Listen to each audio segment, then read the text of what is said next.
Today in this video, I would like to address Rabbi Asher Meza in a respectful, loving, caring way, a conversation that we had and speaking on the sighting of the new moon.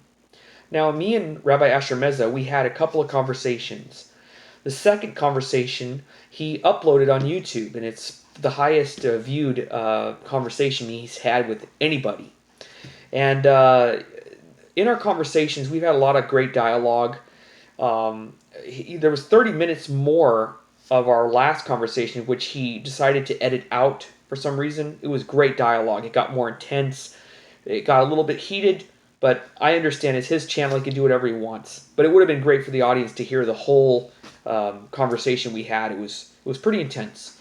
But nonetheless, I still thank him for his time, and I respect him very much.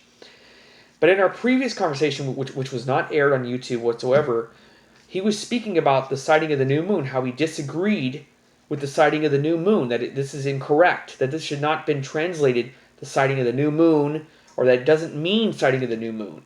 He said it simply means appointed times, not the sighting of the new moon. So therefore, in this video, I want to show you that he is not correct in this. And I hope that by the end of this presentation, you, the viewer, will be able to decide for yourselves who is right and who is inaccurate.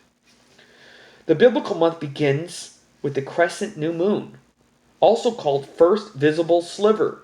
The Hebrew word for month, chodesh, literally means new moon, and only by extension the period between one new moon and the next.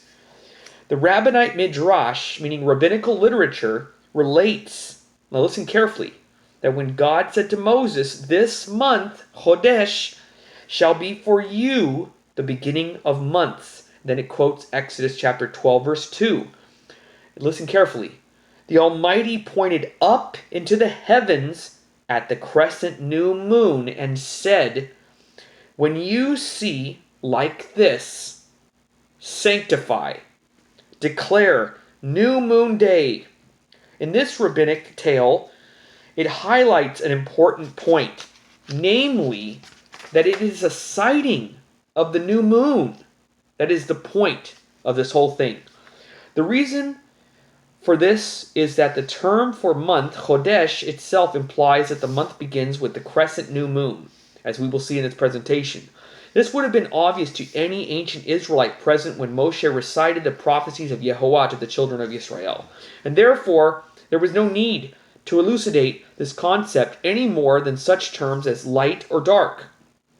However, due to long exile, much have been lost, but we have always understood this to be the sighting of the new moon, as well as the Samaritan Israelites, who I'm very, very close to. They also do this, and they read the ancient Hebrew as well. Therefore, we will have to reconstruct the meaning of chodesh from the usage of the word in the biblical text using sound linguistic principles. Let's take a look. He created the moon for mo'adim, appointed times. Where can we show in the scripture, in Tanakh, that it does refer to the moon? Which Rabbi Asher Meza disagrees. He says, no, there's nothing connected to the moon whatsoever. It's not there. Really? Let's read Psalms 104, verse 19. And you decide, you the audience. That's Psalms 104, verse 19. It says, He created the moon for mo'adim, appointed times. He created the moon for mo'adim, appointed times. Very, very clear. The Hebrew term mo'adim, appointed times, is the same word used to describe the biblical holidays. For example, in Leviticus chapter 23, which contains a catalog of the biblical holidays, it opens with the statements, "These are the mo'adim, appointed times of YHWH, holy convocations, which you shall proclaim in their appointed times," mo'adam. So when the psalmist tells us that God created the moon for mo'adim, appointed times, he means that the moon was created to determine the time of the mo'adim of YHWH, our Creator, blessed be His name. That is the biblical observance of the new moon, according to the written word of Elohim. Chodesh is related to the moon. As we read in Psalms 104, the verse clearly teaches us that the holidays are related to the moon.